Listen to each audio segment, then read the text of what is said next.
ওয়াস-সামাআ বানাইনা, আসমান রে উঁচা বানাইলাম, ওয়াল আরদা ফারাশনাহা ফানি'মাল মাহিদুন,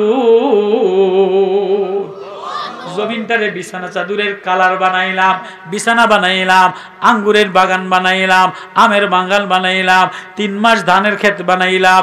মহিলারা দেখেন না ঘরের মধ্যে 3টা খাট, 3টা খাটের মধ্যে 3টা বিছানা চাদর 3 কালারের, কথা কয় না, 1 কালারের বিছানা চাদর ঘরের মধ্যে মহিলারা লাগায় না।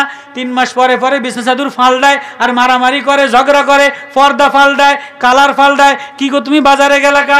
বিছানা চাদরের কালার নষ্ট হয়েছে। কোন কালার আনছো? গোলাপি কালার ছিল, এবার টগর কালার আনছি। ঠিক আছে নি? যত ওই যে রমজান আইছে, যত ঝগড়া, যত মারামারি, যত ফিডাফিডি, কোরআন শরীফ পড়া লইয়া, তাহাজ্জুদ পড়া লইয়া, আমল লইয়া, কান্দাকাটি লইয়া না, বিছানা চাদর লইয়া।